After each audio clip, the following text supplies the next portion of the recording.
नमस्कार, स्वागत है आपका पंजाब केसरी टीवी में। मैं हूं आपके साथ प्रियंका शर्मा। स्टेट मिरर है राजस्थान की खबरों का आईना, तो जुड़ जाइए मेरे साथ। बुलेटिन में पेश करते हैं इस वक्त की सुर्खियां। राहुल गांधी की यात्रा का आज राजस्थान में दूसरा दिन। राहुल गांधी का भाजपा कार्यकर्ताओं को फ्लाइंग किस बना चर्चा का विषय। जयपुर में 91 विधायकों के इस्तीफे का मामला। हाई कोर्ट ने विधानसभा अध्यक्ष और सचिव को नोटिस जारी कर 2 सप्ताह में जवाब मांगा। राहुल गांधी की खातिरदारी में लगी पूरी सरकार। किसान की बेटी का दर्द भूल गई बेनीवाल। पश्चिम बंगाल की मुख्यमंत्री ममता बनर्जी पहुंची अजमेर। गरीब ख्वाजा की दरगाह में की जियारत। जोधपुर शहर में डिस्कॉम कर्मचारियों ने किया प्रदर्शन। एमडी ऑफिस के बाहर धरना देकर जताया विरोध। दौसा में मृतक मुरारी को नहीं मिला न्याय, तो राहुल गांधी की भारत जोड़ो यात्रा का करेंगे विरोध।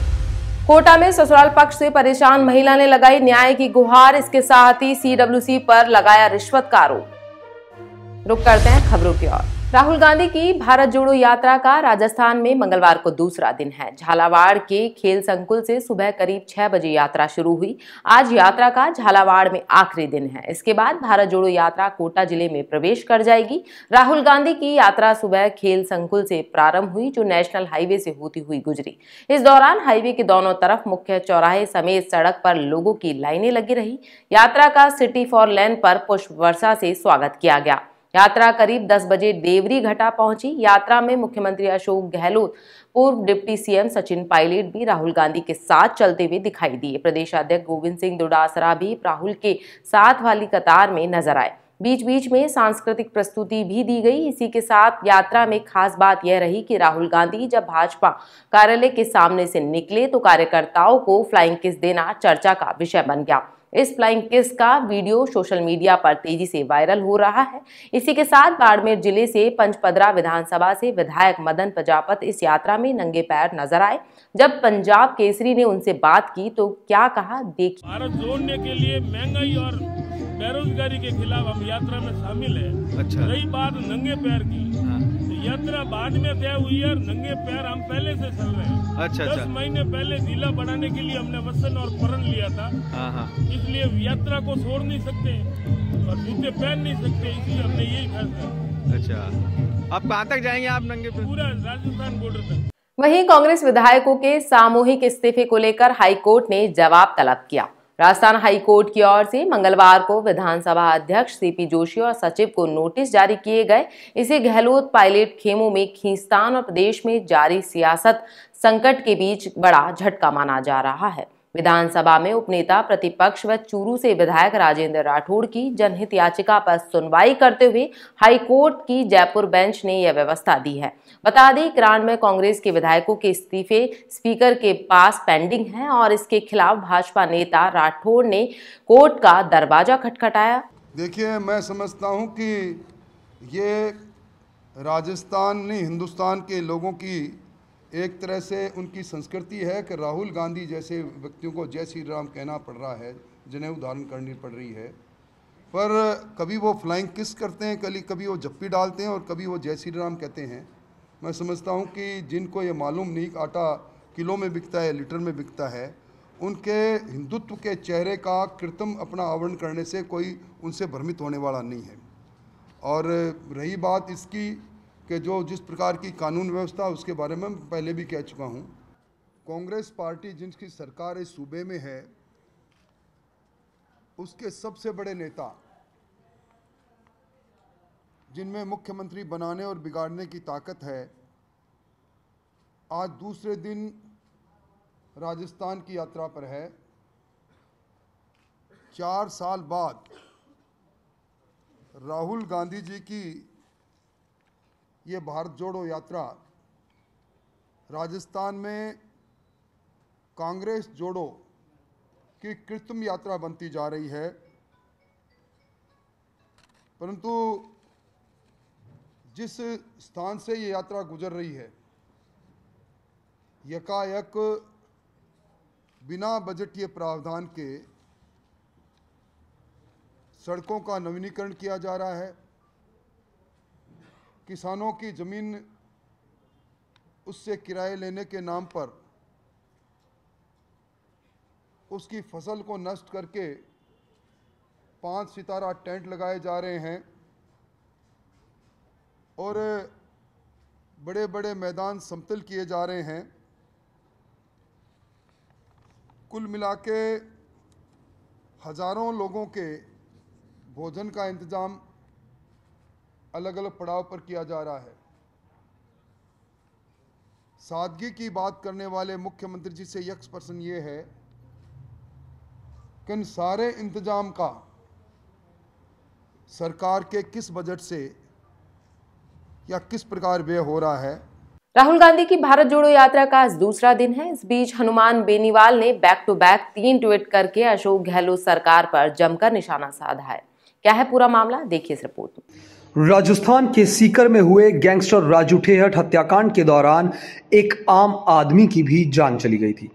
ताराचंद जाट नाम का ये शख्स वारदात का वीडियो बना रहा था। फायरिंग की वारदात का सीसीटीवी फुटेज सोशल मीडिया पर छा गया था, साथ ही एक तस्वीर जो वायरल हुई थी।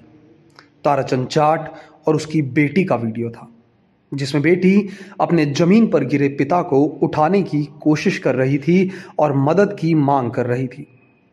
मामले को लेकर हनुमान बेनीवाल ने राजस्थान की अशोक गहलोत सरकार के साथ साथ बीजेपी पर भी निशाना साधा है। बेनीवाल ने ट्वीट कर लिखा कि प्रदेश की पूरी सरकार राहुल गांधी की खातिरदारी में किसान की बेटी की पीड़ा को भूल गई है और जमीन पर जनता के हक के लिए संघर्ष करने में आक्रोश दिखाने के स्थान पर भाजपा औपचारिक आक्रोश यात्रा में व्यस्त हो गई है।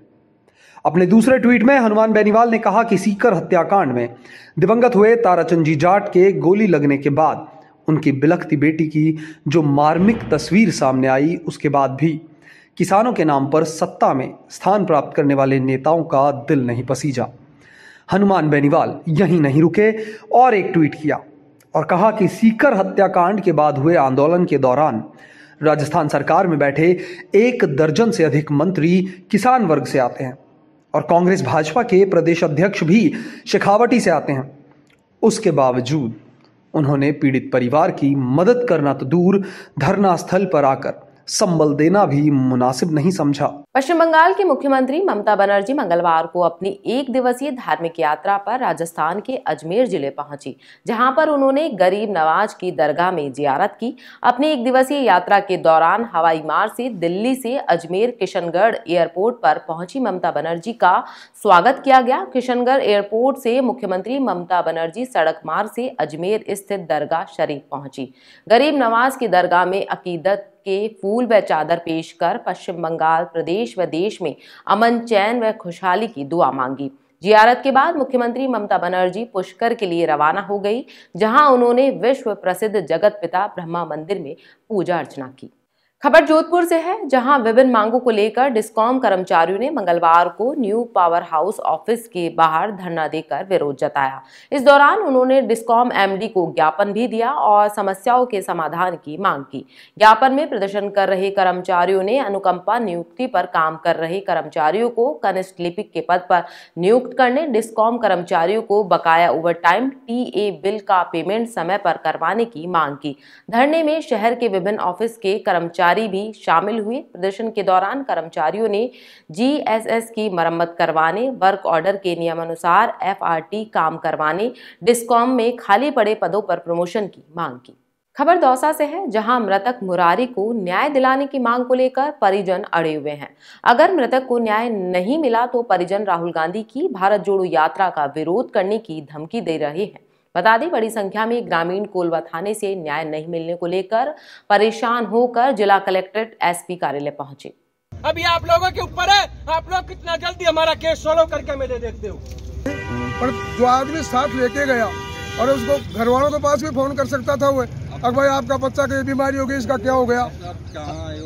अब एसपी साहब 7-8 रोज हो गया, इसके बारे में कोई कुछ नहीं हुआ। पुलिस क्या कर रही है? पुलिस के पास मैं गया था एक दिन थाने में, साहब डटो 2-3 दिन हम राज खोलेंगे। अब भगवान जाने राज का खोलने का टाइम कब आएगा उनका। इसको न्याय मिले, मुख्तारों को गिरफ्तार किया जाए, और क्या चाहेंगे। नहीं तो हम आंदोलन करेंगे, सत्याग्रह करेंगे, अनशन पे बैठेंगे, और जो भी हमसे कुछ होगा जो होगा। मुरारी तो गया, हम भी चले जाएंगे 10 बात। नाम बता दो आपको। और राहुल यात्रा का अगर ऐसा नहीं न्याय मिला तो राहुल जी की यात्रा होगी, उसका हम डट करके विरोध करेंगे। गुजर समाज। गुजर समाज। नाम बताओ आपका। मेरा पूर्व सरपंच जगदीश प्रसाद गुजर, ग्राम पंचायत सिंहवाड़ा। मामला ये है कि उसको घर से बुला करके उसके साथ कुछ दे करके और उसको मारा गया है। किसको? मुरारी लाल को। तो इसके प्रति न्याय होनी चाहिए, नहीं तो हम आंदोलन भी करेंगे, जो हमसे हो सकेगा वो करेंगे। और आज 7 दिन हो गए इसके विषय में कोई सुनवाई नहीं। 29 तारीख की जो घटना है, मुरारीलाल गुर्जर जो अपने गांव में रह रहा था, उसको फ़ोन करके 10 बजे बुलाया जाता है और बांदीपुर ले जाया जाता है। उसके बाद में उसको परिजनों को 5 बजे सूचना की जाती है कि इसकी तबीयत खराब है, गुड्डाकटला आप आ जाओ। उसके बाद में परिजन क्या मौके पे मौजूद नहीं थे, तो 7 साढ़े 7 के आसपास इनको घर पे ले जाया जाता है। बेहोशी की हालत में उस समय थे, इनका पूरा शरीर नीला पड़ा हुआ था और मुँह में झाग आ रहे थे। परिजन उनको तुरंत प्रवासी हॉस्पिटल लेकर आते हैं और डॉक्टरों ने मृत्यु घोषित किया जाता है। और उस समय आसपास के गाँवों और सब लोगों ने इस प्रकार पुलिस को आक्रोश के साथ में कहा था कि नामजद रिपोर्ट 29 तारीख को दर्ज करा दी गई थी। तो नामजद रिपोर्ट दर्ज होने के बाद में और 8 से 9 दिन के बीत जाने के बाद में आज भी नामजद आरोपी हैं जो खुलेआम घूम रहे हैं। कोटा शहर में अपने ससुराल पक्ष की प्रताड़ना से परेशान एक महिला ने कोर्ट से न्याय की गुहार लगाई है। बता दें, महिला ने अपने ससुर पर दुष्कर्म के प्रयास का आरोप लगाते हुए सख्त कार्रवाई की मांग की है। साथ ही CWC के 3 सदस्यों पर भी बच्चों को छोड़ने की एवज में रिश्वत मांगने का आरोप लगाया है। पीड़िता का कहना है कि उसकी शादी साल 2016 में हुई थी। शादी के बाद से ही ससुराल पक्ष के लोग महिला के साथ मारपीट करने लगे थे। जब पीड़िता ने इसका विरोध किया तो उसे घर से बाहर निकाल दिया गया, जिसके बाद पीड़िता ने पुलिस में शिकायत की। पुलिस की ओर से महिला की शिकायत पर कोई संज्ञान नहीं लिया गया है। इसके साथ ही पीड़िता ने बहरहाल जिला कलेक्टर और SP कार्यालय में परिवाद दिया है। मेरी शादी 2016 में 11 नवंबर 2016 में हुई थी। उसके बाद से मैं मेरे ससुराल में रहती थी। फिर उससे मेरे 2 बच्चे हुए, वो मुझे मारते थे और छोटी छोटी बात पे डराते थे और जान से मारने की धमकी भी देते थे। और मेरे सास ससुर मुझे कहीं जाने नहीं देते थे और ताला लगा लगा के जाते थे। यहाँ तक कि मैं बीमार पड़ती थी, जब भी मुझे वो डॉक्टर के पास दिखाने नहीं जाते थे और बाबाओं को इनको बुलाते थे घर पे। और मेरे ससुर जी जब मैं घर पे अकेले रहती थी तो मुझे छेड़खानी करते थे। और एक बार उन्होंने मेरे साथ जो घटना घटी थी ना, मेरे साथ रेप करने की कोशिश करी थी ससुर जी ने। उसके बाद मैं घर से रात को 1 बजे निकली, उन्होंने मेरा गला दबा के बाहर निकाल दिया था। नारी निकेतन में बैठते आबिद हुसैन अब्बासी और अरुण भार्गव और विमल चंद जैन, ये नाम है उन तीनों का। इन्होंने मिली भगत करके मेरे ससुर जी ने पैसे दिए और मेरे बच्चे ले गए वहाँ से। मेरे से भी पैसे मांगे थे उन्होंने, मेरे से बोला था कि 2 लाख रुपए लेके आओ, जब तुम्हारे बच्चे तुम्हें दे देंगे हम, और कोर्ट के आदेश लेके आओ। फिलहाल बुलेटिन में इतना ही। देश प्रदेश की तमाम खबरों को जानने के लिए बने रहिए पंजाब केसरी TV के साथ। नमस्कार।